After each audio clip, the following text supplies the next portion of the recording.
Hello, Internet. Big Dave here, and I am cheap. Hello, Internet. It's Big Dave here, and this is Mega Coin Squad from Adult Swim Games. This game is coming out on August 15th on Steam.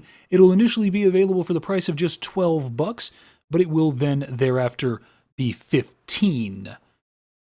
Now, I said Adult Swim Games, right? But let's not forget, Adult Swim is a publisher, not a developer. This game was developed by Big Pixel Studios. They are a UK-based developer who's dabbled in some mobile games, made a game called Land Panda, where you have to get two pandas to mate by shooting one of them at the other. Actually looks like a pretty novel concept. And they also made some really great Marvel Flash games, tie-in games for the Avengers movies. Spent about 10 minutes playing the Captain America game. I was going to say the Thor game, but I only glanced at the Thor game. Avengers game, Thor game, and a Captain America game. Played a little bit of the Captain America game. I was impressed for what it was. It was very good. A nice Flash platformer. Colored me impressed. Happy to have these guys in the PC gaming space with Mega Coin Squad. So let's jump into the game here. You can kind of get an idea pretty quickly what the game is all about. We're going to start with our character selection screen. I have beaten the game with Mouth, the odd, unshaven man in a cat suit. And I have some progress here with this gruff-looking guy who sort of looks eerily like me, including the graying chin beard. But I think we're going to pick a different character for this, just start from scratch with a base character, and you guys will quickly get an idea of what this game's all about. We're just going to go with this guy. He is the average guy, nice Guile-style haircut. So let's jump right into it, and you will see what Mega Coin Squad is all about. So we got to bank 150 coins in our giant, amazing-looking piggy bank. All kinds of stuff going on the screen right now. Try to take some of it in as you can, but really I'm just going to kind of run you through the basics here, give you my solid first impression of this game after about, let's say, 4.5 hours played total between sort of toying around and everything. You may not have noticed, it took me 113 minutes to fully beat the game with the Mouth character. So that's an indication of sort of what you should expect when playing the game. Now, you can beat it multiple times with multiple characters, so you got a little replay value in that. So, yeah, let's talk about this gun I'm holding. I do have a machine gun, and you do have weapons in this game. In addition to, as you've already seen, perhaps, got some moves I can do, sort of little comet or dragon punch sort of thing there. I can do that up, I can do that down, I can do that to the left, I can do that to the right. So I can do that in all directions. Yeah. So you notice I have a piggy bank blazing over top of my head. That means I've got all the coins I need, and I should drop them off at our piggy bank. I'm going to start to deposit them. Turn your eyes to the upper right-hand corner of the screen. You see that diamond with a timer by it that just disappeared as I was drawing your attention to it. That means that I got in under the 1 minute and 20-second mark. I also put all my coins in one bank, and I didn't take any damage on the level. That's going to get me 3 diamonds, and that's going to give me the ability to spin the wheel or spin the Mario 3 block in order to get some power-ups. And this is the cool thing about the game. You're going to slowly power your character up, each individual character up, and you're going to start to get more and more upgrades, and you're going to start to get completely new abilities. You can see right here we have a double jump available, so I'm going to work hard to actually pull that double jump. So let's wait for it, and hit it. There we go. So now we have a double jump. And the whole game is changed now. The double jump really does expand your ability to get them coins and really helps out a whole lot. It's a big boon to get that on the very first level. So we'll jump in, we'll play a couple more levels, just give you guys an idea of what this game is and why I think it's a damn fine game. Really top quality. You're noticing the graphics, I hope. They are amazing. Each area is themed. There is of course, there's this happy rainbow forest. There is a volcano area. There's a desert area. There is also a snow area. And I think that's it. Yeah, that's it for areas. But amazing pixel art, just amazing. Like, this is really high quality stuff, and I'm really happy to be checking this game out right now. Super impressed by everything. The controls are nice and tight. I am using a controller for this. Mouse and keyboard options are available, though I have not tried them, so I can't tell you if they're viable or not, but they are available. Let's see, kind of worked myself into a odd spot there. So let's try to jump in here, grab a power-up. And you notice kind of the strategy here. Bashing blocks does get you coins, but mostly you just want to try to collect as many coins as you can here in the main area. And these little platforms are going to spawn and despawn, and it's going to change the whole level, the whole design of the level and how everything works. Little bombs here that are going to make some nice explosions for us. You're going to watch out for enemies. You don't want to get hit. If you can avoid it, of course. You have 3 hits you can take. You can see in the upper left-hand corner, you'll notice my smooth guile-looking fella with his 3 hearts. You can also see my current amount of coins. I have 30 seconds left to collect about 25 more coins. So let's go ahead and do that and get us into positive coin territory. Let's feed our pig.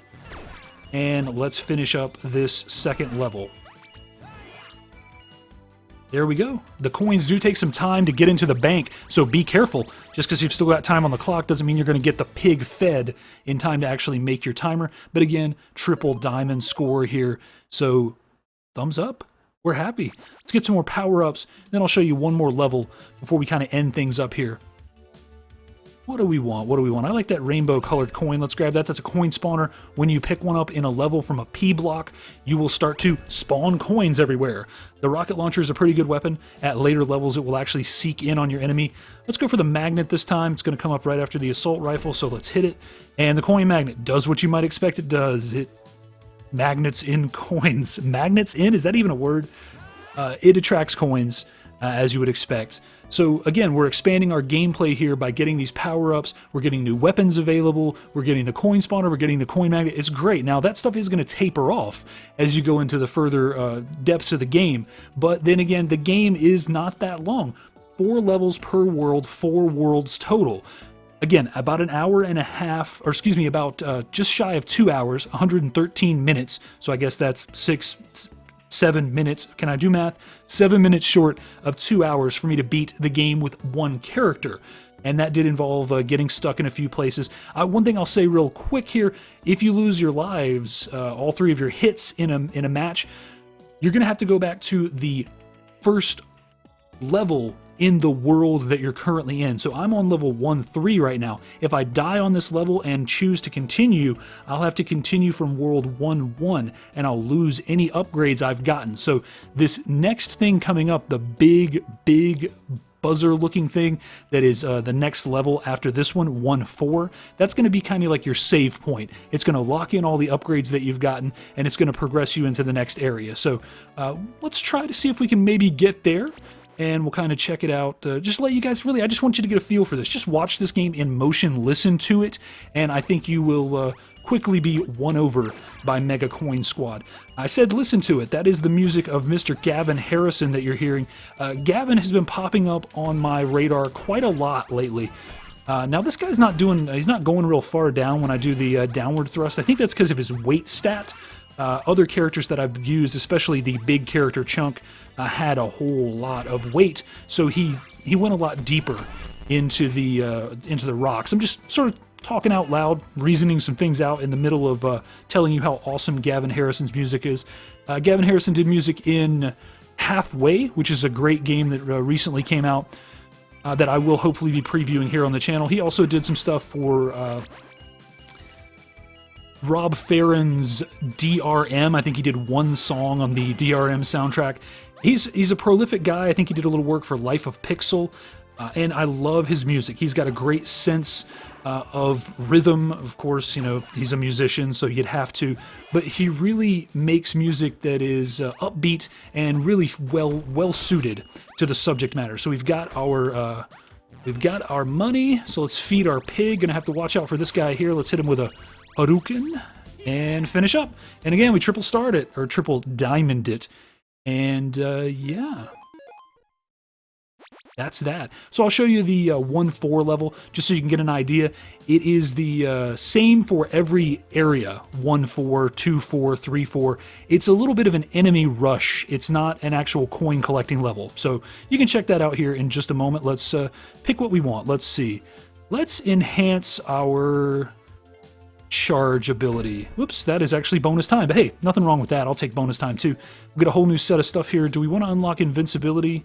I don't know. Notice it's getting faster and faster every time you get a power up. So let's just do this at random. Just bash into it and we'll unlock invincibility.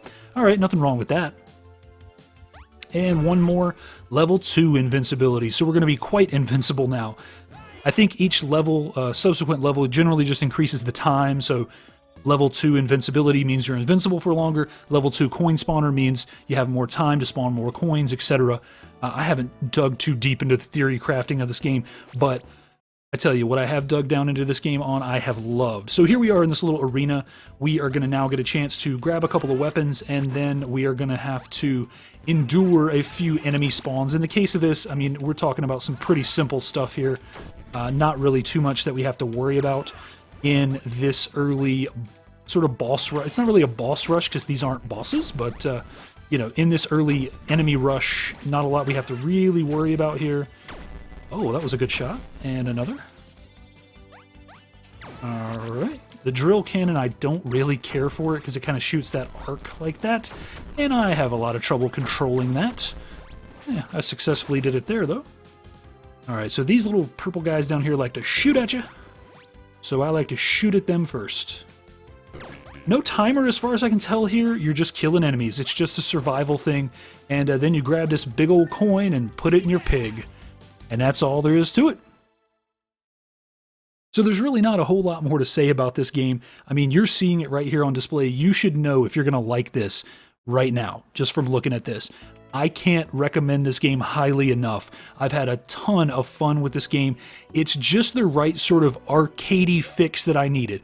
It's just a game about collecting coins and doing crazy dragon punches and shooting guns at weird colorful enemies. It looks great, it plays great, it sounds great. This is exactly what you expect from Adult Swim games. And I'm really happy that you've got publishers out there helping out developers, guys like Adult Swim Games, Midnight City, and the like, who are really establishing a sort of a feel or an identity, let's say. If I say an Adult Swim, this is an Adult Swim game, you're probably going to think of certain types of gameplay mechanics or visual styles, and yeah, I like that. I like the days when we had publishers who fit a mold. You know, if I said it's an EA Sports game, well damn, you knew what the hell it was going to be then, didn't you? If I said it was a treasure game, then you knew what it was going to be. If I said that it was a Koei game, you knew what it was going to be. You know, you knew from the developer and or the publisher that this game was going to be coin spawner here in action. Got to keep moving, spawn those coins. Want to keep moving as much as you can to spawn those coins. You know, they had identities, and they weren't just these mega publishers that just published a little bit of everything. They had divisions, or they had indeed whole sections. You know, EA Sports Big. Anybody remember that, right? What kind of games were those? They were just crazy sports games, just totally off the chart. Stupid snowboarding games, crazy games where NFL football players ran around on the streets. You know, just silly stuff like that. I like it when developers have identities, and I have liked the recent, oh, gotta hate that, 150 coins gonna fall out of my body, I'm not gonna be able to collect all of them, nope. I love it. I love guys like Midnight City who are out there establishing an identity and looking for games that sort of fit with that identity. I really like this current trend in independent games, and I guess once you have a publisher, are you still an independent game? Who cares? You know, who cares? If Chucklefish is putting out your game, I don't care. I'm not gonna challenge your indie cred, okay? I'm just gonna play your game and I'm gonna love it, and I'm gonna be happy that I found it, and I'm gonna be happy that I'm getting to experience it. And if a publisher is what brings that to my attention, then that's what it is. So be it. Alright guys, I don't really think there's a whole lot more here to show you when it comes to Mega Coin Squad. Like the game, I love the game. Hopefully you'll enjoy it. Hopefully you will take a chance on Mega Coin Squad on August 15th on Steam. Again, highest recommendation. Alright guys, I have been Big Dave, and until next time, take it easy.